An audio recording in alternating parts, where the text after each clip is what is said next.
Hello future IITians and NITians. तो आज अपन बात करेंगे डिफरेंशिएबिलिटी के बारे में, जो कि जेईई मेंस और एडवांस दोनों के लिए काफ़ी ज़्यादा इंपॉर्टेंट है। कुछ इस तरीके के क्वेश्चंस डिफरेंशिएबिलिटी पे देखे जाते हैं, तो इस तरीके के क्वेश्चंस को किस तरीके से हम अप्रोच करें, कैसे इनको सॉल्व किया जाए, उसके बारे में पूरे डिटेल में बात करेंगे। उसके साथ साथ यहाँ पे जैसे डिफरेंशिएबिलिटी क्या होती है, क्या क्या यहाँ पे इंपॉर्टेंट पॉइंट्स हैं जो अपने को ध्यान में रखने हैं जब भी डिफरेंशिएबिलिटी के क्वेश्चंस को सॉल्व करते हैं, क्या क्या मेथड्स हो सकते हैं, इन सब के बारे में पूरे डिटेल में बात करेंगे। बट उससे पहले एकदम बेसिक से हम स्टार्ट करते हैं कि एक्चुअली में डिफरेंशिएबिलिटी क्या होती है। डिफरेंशिएबिलिटी के बारे में अगर हम बेसिक से समझे तो डिफरेंशिएबिलिटी मतलब किसी भी फंक्शन के डिफरेंशिएबल होने की प्रोबेबिलिटी के बारे में बात हो रही है ना, कि कोई भी फंक्शन डिफरेंशिएबल है या फिर नहीं। अब कोई भी फंक्शन डिफरेंशिएबल है या नहीं है, इसका मतलब क्या हो गया कि उसका डेरिवेटिव, डेरिवेटिव मतलब एफ डैश एक्स हो गया, या फिर D Y by D X जिसको अपन बोलते हैं, या फिर ऐसे वाई फर्स्ट भी अपन बोलते हैं, है ना। ये सारी चीजें जो हैं वो एग्जिस्ट कर रही हैं या फिर नहीं। अगर ये एग्जिस्ट कर रही है तो अपन बोलेंगे उसका डेरिवेटिव एग्जिस्ट करता है। डेरिवेटिव एग्जिस्ट करता है मतलब फंक्शन डिफरेंशिएबल है। फंक्शन डिफरेंशिएबल है मतलब डेरिवेबिलिटी अपने को वहां पे चेक हो गई। अब इसी को अपन एक दूसरे तरीके से देख सकते हैं, क्योंकि ये तो एक बेसिक अंडरस्टैंडिंग हो गई कि डिफरेंशिएबिलिटी क्या हो रहा है ना। लेकिन अगर अपने को चेक करना है तो कैसे चेक करना है। फॉर एग्जांपल अपने पास कोई भी एक फंक्शन है, फंक्शन का ग्राफ अपने पास में ड्रॉ है। अब जब भी अपन डिफरेंशिएबिलिटी चेक करेंगे तो अपन एक्चुअली में एक पर्टिकुलर पॉइंट पे चेक करेंगे। हालांकि आगे चल के अपन इंटरवल में भी देखते हैं, लेकिन इंटरवल में भी अपन पॉइंट्स के स्पेसिफिक पॉइंट्स पे ही बेसिकली देखते हैं। जैसे अगर मान लो x equal to A point के बारे में मैं यहाँ पे बात कर रहा हूँ, फॉर एग्जांपल मान लेता हूँ ए पॉइंट यहाँ पे। अब यहाँ पे थोड़ा सा ये भी समझ लो, जैसे D Y by D X है, ये एक्चुअली में किस चीज को रिप्रेजेंट करता है, ये रिप्रेजेंट करता है रेट ऑफ चेंज को। ठीक है, इंस्टेंटेनियस रेट ऑफ चेंज को ये रिप्रेजेंट करता है। जैसे नॉर्मली रेट ऑफ चेंज क्या होती है, टाइम के रेस्पेक्ट में डी बाई डी टी होती है। अब यहाँ पे टाइम को अगर मैं चेंज करके एक्स ले लेता हूँ तो डी बाई डी एक्स हो गया। यही अपने पास में यहाँ पे इसका डेरिवेटिव है।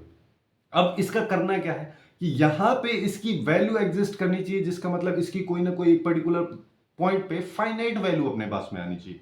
अब यहां पे अगर मान लो मैं देख रहा हूं तो, है ना, एक चीज और हम इसको ऐसे समझ सकते हैं, D Y by D X जो है ये एक्चुअली में टेंजेंट को भी रिप्रेजेंट कर रहा है ना, स्लोप को या टेंजेंट को भी रिप्रेजेंट अपने पास में कर रहा है। तो इसी बेसिस पे अपन यहाँ पे देखते हैं कि अगर मान लो मेरे को x equal to A point पे बात करनी है, तो इस पॉइंट पे इस ग्राफ में या इस फंक्शन में एक यूनिक टेंजेंट ड्रॉ होनी चाहिए। जैसे कि इस तरीके से मैं यहाँ पे एक यूनिक टेंजेंट ड्रॉ कर दे रहा हूँ, जिसका मतलब एक ही टेंजेंट एक पॉइंट पे बननी चाहिए। अब एक से ज्यादा भी बन सकती है, उसकी पॉसिबिलिटी अगर अपन देखना चाहते हैं तो एक रफ डायग्राम ले लेते हैं। फॉर एग्जांपल मैं ये वाला एक डायग्राम ले लेता हूँ, है ना। अब इस डायग्राम में मैं इस पॉइंट पे x इक्वल टू ए पे बात कर रहा हूँ। अब इस पॉइंट पे देखो, इस ग्राफ को मैं दो पार्ट्स में मान लेता हूँ, पहला पार्ट इधर वाला और सेकंड पार्ट जो है राइट साइड वाला। अब यहाँ पे x equal to A point पे अगर हम बात करें तो फर्स्ट ग्राफ के बेसिस पे x इक्वल टू ए पे अगर मान लो मैं टेंजेंट ड्रॉ करता हूं तो मेरे पास टेंजेंट कुछ इस तरीके से बनेगी, है ना। ये थोड़ा सा दूर हो गई है ना, इसको एकदम पास में ले आते हैं, यहाँ पे बनेगी। वैसे ही सेकंड ग्राफ के बेसिस पे अगर मैं x इक्वल टू ए वाले पॉइंट पे टेंजेंट ड्रॉ करूंगा तो मेरे पास ये आएगी। अब यहाँ पे अपने को दिख रहा है कि एक फर्स्ट टेंजेंट ये है, सेकंड टेंजेंट ये है, तो अपने पास यूनिक टेंजेंट यानी कि एक टेंजेंट आ ही नहीं रही किसी particular point x equal to ए पे। तो अपन यहाँ पे क्या बोलेंगे कि x इक्वल टू ए पे यहाँ पे सिंस यूनिक टेंजेंट नहीं है, जिसका मतलब ये फंक्शन जिसका ग्राफ ये अपने पास में बन के आ रहा है, ये फंक्शन डिफरेंशिएबल नहीं होगा एट x इक्वल टू ए। इस तरीके से अपने को चेक करना है, ठीक है। लेकिन यहाँ पे भी एक दिक्कत है ये। अब दिक्कत यह है कि यहाँ पे अपन केवल उन फंक्शंस का अभी तक के बेसिस पे चेक कर सकते हैं कि जिसका अपने को ग्राफ पता हो। लेकिन अगर कभी कभी कोई कॉम्प्लिकेटेड क्वेश्चंस अपने पास ऐसे आ जाते हैं जिसका ग्राफ ड्रॉ करना काफी ज्यादा डिफिकल्ट है, या फिर ग्राफ ही हमको उसका नहीं पता है, तो वहां पे हम कैसे डिफरेंशिएबिलिटी चेक करेंगे। उसके लिए होती है LHD और RHD। LHD मतलब लेफ्ट हैंड डेरिवेटिव, है ना। जिससे x इक्वल टू ए पे अगर मान लो मेरे को चेक करना, तो a माइनस पे मतलब a माइनस या a माइनस एच बोल दो अपन उसको, एक छोटी सी वैल्यू अगर a से सब्ट्रैक्ट करके उस वैल्यू पे चेक करते हैं तो LHD की वैल्यू निकालते हैं। सिमिलरली RHD की वैल्यू, राइट हैंड डेरिवेटिव की वैल्यू भी अपन निकालते हैं इस लिमिट की हेल्प से। अब यहाँ पे होना क्या चाहिए, इस लिमिट की वैल्यू जो है वो फाइनाइट आनी चाहिए और इसकी वैल्यू भी अपने पास में फाइनाइट आनी चाहिए। उसके साथ साथ ये दोनों वैल्यूज जो हैं इक्वल होनी चाहिए। अगर ऐसा होता है तो अपन बोलेंगे कि x equal to A point पे ये फंक्शन जो है डिफरेंशिएबल होगा, जिसके लिए ये वाली प्रॉपर्टी। अब दोनों तरीके अपन ने देख लिए, ग्राफिकली अपन कैसे चेक कर सकते हैं, मैथमेटिकली कैसे सॉल्व कर सकते हैं अगर मेरे को किसी एक पर्टिकुलर पॉइंट पे किसी भी फंक्शन का डिफरेंशियबिलिटी चेक करना। अब यहाँ पे कुछ इंपॉर्टेंट पॉइंट्स भी हैं जो अपने को ध्यान रखना है। फॉर एग्जांपल पहला पॉइंट अपने को यहाँ पे दे रखा है कि अगर मान लो किसी भी फंक्शन में कोई एक शार्प पॉइंट बनता है या कोई एक शार्प कॉर्नर बनता है, जैसा कि अभी अपन ने यहाँ पे देखा था। इसमें क्या देखा था कि sharp point x equal to ए पे अपन चेक कर रहे थे, तो यहाँ पे अपने पास एक यूनिक टेंजेंट नहीं आ रही थी, दो टेंजेंट ड्रॉ हो रही थी। इसी वजह से ये फंक्शन जो था डिफरेंशियबल नहीं था। तो वही चीज यहाँ पे है अपने पास में कि यहाँ पे अगर मान लो मेरे को इस तरीके से कोई भी एक फंक्शन दे दिया जाता है और इस पे वापस से वही अपन टेंजेंट ड्रॉ करेंगे, तो अपने पास में दो टेंजेंट बन रही है, जिसका मतलब यूनिक टेंजेंट नहीं है, तो ये फंक्शन जो है डिफरेंशियबल नहीं होगा। अब कोई जरूरी नहीं कि ग्राफ दे, है ना, इस तरीके से भी पूछ सकता है। अब जनरली इस तरीके के क्वेश्चंस काफी ज्यादा पूछे जाते हैं। यहाँ पे अलग अलग इंटरवल में फंक्शन को अलग अलग डिफाइन कर देगा और फिर बोलेगा कि number of point of non differentiability बताओ, या ये कहाँ कहाँ पे डिफरेंशियबल नहीं है, वो सारी चीजें पूछ ली।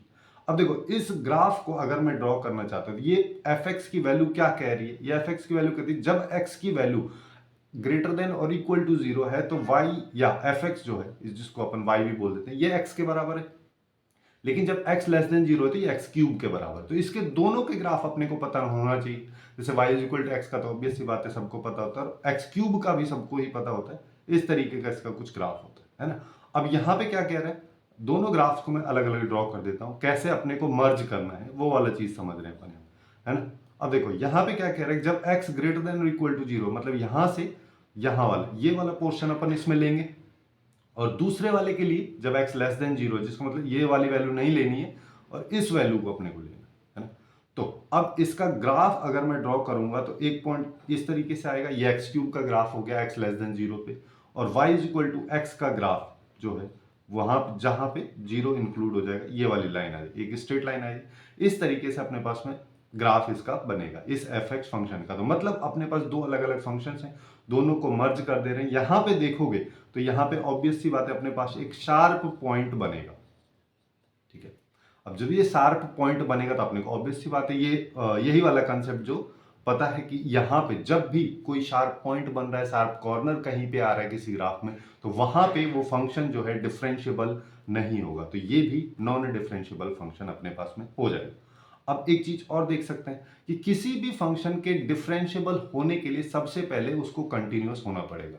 अब इसी चीज को उल्टा भी अपन बोल सकते हैं कि अगर कोई फंक्शन डिसकंटिन्यूअस है तो वो ऑब्वियसली नॉन डिफरेंशियबल होगा। जैसे अपने पास में ये वाला फंक्शन है ना। अब इस फंक्शन को अगर मान लो मेरे को चेक करना है x इक्वल टू ए पे, है ना।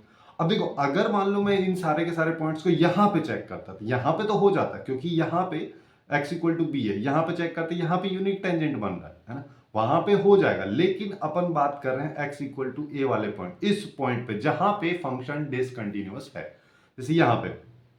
अब यहां पे अगर मान लो मेरे को चेक करना है तो टेंजेंट एक तो ऊपर वाली बन सकती है, एक ये वाली टेंजेंट बन सकती है, दो टेंजेंट बन रही है ना। और अगर मान लो ये पॉइंट यहां पे होता तो और भी दिक्कत हो जाती। तो इस तरीके की सिचुएशंस जब भी अपने पास में होंगी जहां पे फंक्शन डिसकंटिन्यूअस होगा, तो अपन वहां पे टेंजेंट बना नहीं पाएंगे और दो अलग अलग टेंजेंट बनेंगी, बेसिकली यूनिक टेंजेंट नहीं बन पाएगी, वो मैं कहना चाह रहा हूं। तो जिसका मतलब अपन यहाँ पे क्या बोल सकते हैं कि फंक्शन जो है अगर डिसकंटिन्यूअस होगा तो ऑब्वियस सी बात है नॉन डिफरेंशियबल ही हो, ठीक है। और यहाँ पे एग्जैक्ट पॉइंट पे तो अपन टेंजेंट, यहाँ पे कोई स्पेसिफिक टेंजेंट अपने पास में अल्टीमेटली नहीं मिल रही है ना यहाँ पे।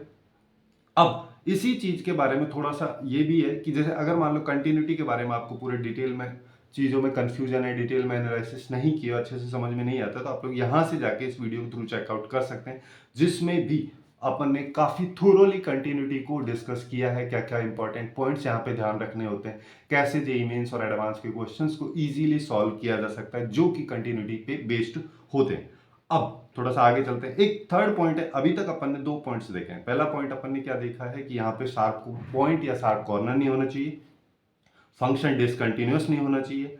थर्ड पॉइंट देखो, अब इन पॉइंट्स को अपन ऐसे भी याद रख सकते हैं। देखो यहाँ पे बोल सकते हैं कि ये डिफरेंशियबिलिटी के पॉइंट है, या फिर ऐसा बोलो कि ये वो पॉइंट्स है जहां पे फंक्शंस जो है नॉन डिफरेंशियबल होगा। अगर शार्प कॉर्नर होगा, शार्प पॉइंट होगा तो फंक्शन नॉन डिफरेंशियबल होगा, डिसकंटिन्यूअस होगा तो भी नॉन डिफरेंशियबल होगा। और थर्ड पॉइंट अपने पास में आ जाएगा अगर कहीं पे वर्टिकल टेंजेंट। वर्टिकल टेंजेंट का मतलब अगर मान लो मैं x इक्वल टू ए इस पॉइंट पे एक टेंजेंट ड्रॉ करूंगा तो मेरे पास में टेंजेंट कुछ इस तरीके से यहाँ पे बनेगा, जिसका मतलब ये एक वर्टिकल टेंजेंट है। यहाँ पे d Y by D x at a particular point x equal to ए पे फाइनाइट वैल्यू अपने पास में नहीं आ रही है, इनफाइनाइट वैल्यू आ रही है ना। इस वजह से यहाँ पे जो अपन ये D Y by D X है, इसको बोल सकते हैं कि ये एग्जिस्ट ही नहीं करेगा। और जब ये एग्जिस्ट करने का मतलब क्या होता है, फाइनाइट वैल्यू आनी चाहिए। अब एग्जिस्ट नहीं कर रहा है, जिसका मतलब फंक्शन जो है नॉन डिफरेंशिएबल होगा या डिफरेंशिएबल नहीं होगा। अब यहाँ पे एक चीज और अपन समझ सकते हैं, जैसे कि अभी अपन ने क्या देखा, यहाँ पे अगर कोई फंक्शन डिसकंटिन्यूअस है ना, तो वो नॉन डिफरेंशिएबल होगा। लेकिन क्या अगर कोई फंक्शन कंटिन्यूअस है तो वो डिफरेंशिएबल हो सकता है? ये कोई जरूरी नहीं। ठीक है, ये वाला पॉइंट क्या कह रहा है, जैसे अपने पास में ये वाला ग्राफ है ना, एक सेकेंड इसको हटा दो, ये वाला ग्राफ है। अब इस ग्राफ को तो अपन देख के बोल सकते हैं कि ये तो ग्राफ कंटिन्यूअस है, लेकिन अभी अपन ने स्टार्टिंग में चेक किया तो ये डिफरेंशिएबल नहीं था। तो फंक्शन अगर कंटिन्यूअस है तो कोई जरूरी नहीं है कि वो डिफरेंशिएबल होगा। लेकिन अगर कोई फंक्शन डिफरेंशिएबल है तो ये तो ऑब्वियस सी बात है कि उसको अपने को यहाँ पे कंटिन्यूअस होना ही पड़ेगा, क्योंकि अगर डिसकंटिन्यूअस होगा तो नॉन डिफरेंशिएबल होगा। अब इसी चीज को उल्टा करके भी हम बोल सकते हैं कि अगर मान लो कोई फंक्शन डिसकंटिन्यूअस है तो ऑब्वियस सी बात है वो नॉन डिफरेंशिएबल होगा, जो कि अभी अपन ने देखा। लेकिन अगर कोई फंक्शन नॉन डिफरेंशिएबल है तो कोई जरूरी नहीं है कि वो डिसकंटिन्यूअस होगा, क्योंकि नॉन डिफरेंशिएबल तो कई तरीके से हो सकता है ना। जैसे पहला पॉइंट अपने पास में शार्प पॉइंट हो सकता है, इस बेसिस पे भी, वर्टिकल टेंजेंट वाले बेसिस पे भी हो सकता है, और डिसकंटिन्यूटी के बेसिस पे हो सकता है। मतलब यहां पे ये पॉसिबिलिटी हो सकती है, बट ये हमेशा नहीं होगी। ठीक है, एक पॉसिबिलिटी हो सकती है, लेकिन ये चीज जो है हमेशा ट्रू नहीं होगी। उस केस के बारे में अपन बात करें तो डिफरेंशिएबिलिटी के बारे में जितना भी थियोरेटिकल कंसेप्ट था, ये जो इंपॉर्टेंट पॉइंट्स थे, वो अपन यहीं पे कंक्लूड कर सकते हैं। इन पॉइंट्स के बेसिस पे ही डिफरेंशिएबिलिटी के क्वेश्चंस को अपन इजीली सॉल्व कर सकते हैं। अब यहाँ पे कुछ चीजें अपने को ध्यान रखने की, जैसे किस किस अप्रोच की बेसिस पे अपन क्वेश्चंस को यहाँ पे सॉल्व कर सकते हैं। सबसे पहले तो ग्राफिकल मेथड। अगर किसी फंक्शन का अपने को ग्राफ दे रखा है, जो कि नहीं मिलेगा, अपने को ड्रॉ करना ही पड़ेगा। अगर अपने उसका ग्राफ ड्रॉ कर पाते हैं तो अपन उसको ग्राफिकल मेथड से भी सॉल्व कर सकते हैं। दूसरा यहाँ पे है जो LHD RHD की वैल्यू अपन ने देखी, या फिर जिसको अपन फर्स्ट प्रिंसिपल ऑफ डेरिवेटिव भी बोलते हैं, उसकी हेल्प से भी अपन चेकआउट कर सकते हैं। तो दोनों बेसिस पे अपन यहाँ पे क्वेश्चंस को सॉल्व करेंगे। जैसे सबसे पहला क्वेश्चन अपने को यहाँ पे क्या दे रखा है, देखो यहाँ पे पूछा है number of point of non differentiability, है ना। और यहाँ पे थोड़ा सही से नहीं लिखा है, यहाँ पे फंक्शन है e⁻⁻x, ये अपने को दे रखा। अब इस फंक्शन के मेरे को number of point of non differentiability बताना है। अब देखो इसको अपन सॉल्व करते हैं ग्राफिकल मेथड से। वैसे तो LHD RHD लगा के इसको सॉल्व किया जा सकता है, बट इसका ग्राफ काफी इजी ड्रॉ किया जा सकता है। जैसे अब कुछ लोगों को इसका ग्राफ अगर नहीं पता होगा तो उनके लिए मैं बेसिक से स्टार्ट कर रहा हूं, लेकिन आप लोगों को सीधा पता होना चाहिए जब x को मॉड x से रिप्लेस कर दिया, यहाँ पे क्या हो रहा है। यहाँ पे दो चीजें हो रही। पहला चीज यहाँ पे हो रहा है कि x को -x से रिप्लेस कर दो। अपने पास अल्टीमेट फंक्शन है e⁻, ये पहले x को -x से रिप्लेस कर दो, फिर x यहाँ पे x को मॉड x से रिप्लेस कर दो। दोनों चीजें करने के बाद अपने पास अल्टीमेटली इस फंक्शन से इस फंक्शन में अपन इसको कन्वर्ट कर सकते हैं, और इनके बेसिस पे ही अपने को ग्राफ ड्रॉ करना है ना। तो देखो सबसे पहले e⁻x का ग्राफ अपने को पता होना चाहिए। e⁻x का ग्राफ कुछ इस तरीके से होता है ना। एक रफ डायग्राम अपन ड्रॉ कर रहे हैं। वहीं पे e⁻−x का ग्राफ अगर बनाओगे तो ये ग्राफ उल्टा हो जाता है। जो जैसा x के नेगेटिव पार्ट में हो रहा था वैसा अब x के पॉजिटिव पार्ट में होगा, और जैसा पॉजिटिव पार्ट में हो रहा था वैसा नेगेटिव पार्ट में होगा। तो अब अपने पास ये ग्राफ कुछ इस एक सेकेंड, ये यहाँ पे टच नहीं करे, इस तरीके से अपने पास बन जाएगा। ये पॉइंट जो है 1, यानी कि y की वैल्यू यहाँ पे 1 है। अब अपने पास ये आ गया। अब x की जगह जब मॉड x लगाते हैं, अब वही तो काम बचा है कि यहाँ पे e⁻−x आ गया। अब मेरे को यहाँ पे ये करना है ना, यहाँ पे मॉड लगाना है। जब भी अपन x की जगह मॉड x लगाते हैं, y = x है, और x की जगह अगर मॉड x लगाते हो तो जो x के नेगेटिव पार्ट में या फिर x <0 वाले पोर्शन में जो ग्राफ होता है उसको अपन हटा देते हैं, और जो राइट साइड वाला ग्राफ होता है उसका मिरर इमेज लेफ्ट साइड में लेते हैं। तो अल्टीमेटली इसका ग्राफ कैसा आएगा, सबसे पहले अपने पास इतना पोर्शन है ना, राइट साइड वाला। लेफ्ट साइड वाले को अपन ने हटा दिया है, राइट साइड वाले का मिरर इमेज अब इधर लेना। तो ये ग्राफ कुछ इस तरीके का बनेगा। तो ये अपने पास fx = e⁻−mod x इसका ग्राफ बन गया। और ये वैल्यू जो है 1 है, और ये कब आ रही है, x इक्वल टू 0 पे आ रही है। अब मेरे को क्या चेक करना है, मेरे को चेक करना है नॉन डिफरेंशिएबिलिटी, है ना। नॉन डिफरेंशिएबिलिटी मतलब फंक्शन कहाँ कहाँ पे डिफरेंशिएबल नहीं है। अब कहाँ कहाँ पे डिफरेंशिएबल नहीं है, वहां पे डिफरेंशिएबल नहीं होगा जिसके लिए अपन ने अभी कुछ इंपॉर्टेंट पॉइंट्स देखे थे, जैसे कि एक पॉइंट था शार्प पॉइंट वाला, शार्प पॉइंट या शार्प कॉर्नर वाला, दूसरा डिसकंटिन्यूटी वाला, तीसरा पॉइंट अपने पास था वर्टिकल टेंजेंट वाला। ये तीन मेन इंपॉर्टेंट पॉइंट्स है। जैसे कि पहला पॉइंट अपन यहाँ पे देखें तो अपने पास एक शार्प पॉइंट बन रहा है, जिसका मतलब x इक्वल टू 0 पे फंक्शन जो है नॉन डिफरेंशिएबल होगा। अब यहाँ पे क्या पूछा है, नंबर ऑफ पॉइंट्स, तो नंबर ऑफ पॉइंट्स हो गया 1, इस क्वेश्चन का आंसर हो गया 1। काफी इजीली सॉल्व कर सकते हैं। वैसे ही एक और क्वेश्चन है ना, अब यहाँ पे ग्राफ बनाना जिस काफी कॉम्प्लिकेटेड है क्योंकि फंक्शन नहीं पता है। अब फंक्शन को फाइंड आउट करना वो काफी ज्यादा लेंथी प्रोसेस हो जाएगा, है ना। उसकी वजह हम यहाँ पे क्या अप्रोच लगा सकते हैं, अपने को फंक्शन दिया R टू R डिफाइन है, उसके बाद f1 की वैल्यू दे रखा है, f'1 की वैल्यू दे रखा है, और इस लिमिट की वैल्यू पूछा है। सबसे पहले जब भी लिमिट टाइप का चीज अपने को दे रखा हो तो यहाँ पे कोशिश करेंगे कि किस तरीके का लिमिट है, कौन सी। देखो टोटल 7 इनडिटर्मिनेट फॉर्म होती है, उनमें से ये कौन से टाइप की इनडिटर्मिनेट फॉर्म है। तो x की जगह 0 डाला तो ऊपर आया f(1) की वैल्यू हमको पता 3 और नीचे था f(1) ऑलरेडी है, तो 3 डिवाइड बाई 3 क्या हो गया 1, और यहाँ पे 1/x पावर में है, जिसका मतलब 1/0 यानी कि 1 की पावर इंफिनिटी वाला फॉर्मेट मेरे पास में दे रखा है। ये फॉर्मेट अपने को दे रखा जब भी, अब देखो अब अपने को ये पता होना चाहिए कि जब भी 1 की पावर इंफिनिटी वाला फॉर्मेट अपने पास लिमिट में होता है तो उसको कैसे सॉल्व करते हैं। उसको सॉल्व करने का एक तरीका है कि सबसे पहले e लिखो, e की पावर में जो लिमिट लगा रखी है वो लिमिट लगा दो, और जो बेस वाला फंक्शन है उसको एज इट इज लिख दो 1 plus x divide by f(1), और इसमें से -1 कर दो। उसके बाद जो पावर वाला फंक्शन है उसको मल्टीप्लाई कर दो। बस इतना सा अपने को करना है। अब देखो यहां पे ये क्या हो जाएगा, लिमिट x टेंड्स टू 0, अपने पास क्या है f(1) plus x minus f(1) divide by f(1) और इंटू 1/x। इसको थोड़ा सा मैं बदल देता हूँ। बदल क्या देता हूँ कि ये वाली जो वैल्यू है इसको मैं ले जाता हूँ इधर और इसको ले आते हैं इधर, है ना। उससे क्या होगा अभी देखो, तो यहाँ पे आ जाएगा लिमिट x टेंड्स टू 0, अपने पास आया f(1) plus x minus f(1) divide by x और इंटू 1/, ये। अब थोड़ा सा अपने को याद करना है first hand derivative principle. First hand derivative principle क्या कहता है, ये वाला, है ना। अब यहां पे अगर मान लो मैं x की जगह 1 डाल देता हूं तो मेरे पास क्या आएगा f'1। ये किसके इक्वल आएगा, यहां पहले लिमिट लगा दो, लिमिट x टेंड्स टू 0, है ना। तो यहां पे आ जाएगा 1 प्लस एक्स, है ना, माइनस f(1). h की जगह अपन यहाँ पे इसको ऐसे रिप्लेस कर दे रहा हूं मैं, ठीक है, इस तरीके से। तो अपने पास ये आ रहा है ना, यहाँ पे h नहीं, यहाँ पे x आएगा। तो ये वैल्यू किसकी है, ये वैल्यू है f'1 की। वही चीज तो यहाँ पे लिखा है, ये जो है ये पूरा पूरा वही लिखा है, यानी कि ये बोल रहा है f'1, है ना। तो अपन यहाँ पे क्या बोल सकते हैं कि अपने पास अभी लिखा है f'1 इंटू 1/f(1). बस अब हो गया सॉल्व, क्योंकि इन दोनों की वैल्यूज इसने दे रखी है ऑलरेडी। तो यहाँ पे f'1 की वैल्यू क्या है, वो है 6, और इसकी f(1) की वैल्यू 3 है, ये कट के 2 हो गया, या इसकी वैल्यू आ गई e का स्क्वायर, है ना, e की पावर 2 या e स्क्वायर जो है इस क्वेश्चन का करेक्ट आंसर।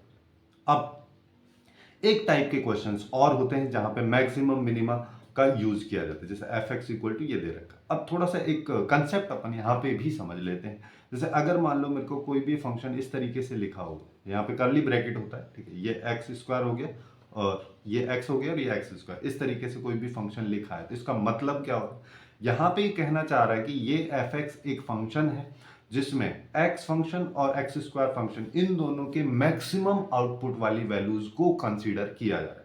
अब इसको ग्राफिकली समझिए। ग्राफिकली कैसे समझेंगे, जैसे y इक्वल टू एक्स का ग्राफ अपने को पता हो, बेसिक बात है क्या होता है, x² का भी पता है। तो जितनी बार, अब यहाँ पे केवल 2 बार दे रखा है, 1 और 2, 3 बार भी हो सकता है, 4 बार भी हो सकता है, कितनी बार भी हो सकता है। जो भी फंक्शंस अपने को दे रखे हैं उन सबको एक ही ग्राफ में ड्रॉ करना है। जैसे कि y इक्वल टू एक्स वाली लाइन ये होगी, है ना। अब x² वाला ड्रॉ कर लो, x² वाला ड्रॉ करोगे तो वो तो यहाँ पे आएगा, है ना।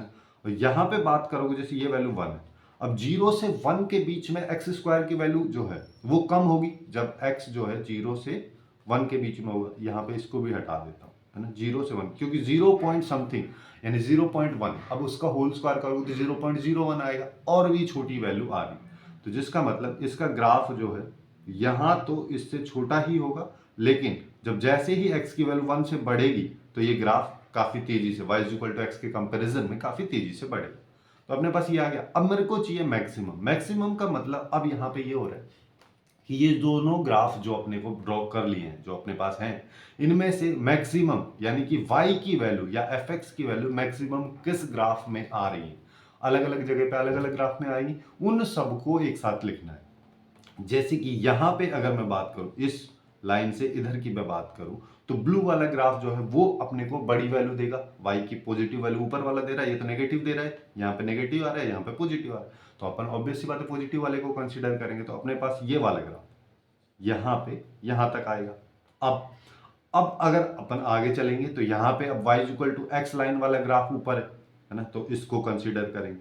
फिर और आगे चलते हैं तो फिर ये आता है। तो अब अगर मान लो अभी तक अपने पास ग्राफ नहीं बनाया इस एफ एक्स फंक्शन का, अब अगर मान लो मैं इस ग्राफ को बनाता हूं तो मेरे पास क्या आएगा, यहां से यहां तक तो ये आ रहा है, उसके बाद एक स्ट्रेट लाइन है 0 से 1 के बीच में, और फिर उसके बाद अपने पास ये आ रहा है ना। अब ये फंक्शन का ग्राफ एफ एक्स फंक्शन का अपने पास में ड्रॉ हो चुका है, जिसमें अगर मान लो मेरे को अब नॉन डिफरेंशियबिलिटी चेक करनी है तो ऑब्वियसली बात है एक शार्प पॉइंट ये है, एक शार्प पॉइंट ये, क्योंकि दो ग्राफ यहाँ पे मर्ज हो रहे हैं, यहाँ पे भी दो अलग अलग ग्राफ मर्ज हो रहे हैं, तो दो शार्प पॉइंट है, नॉन डिफरेंशियबल दोनों पे हो जाएगा। अब इसी चीज को चेंज करके ऐसे भी लिखा जा सकता है कि यहाँ पे अब बात कर ले वो minimum of x comma x square.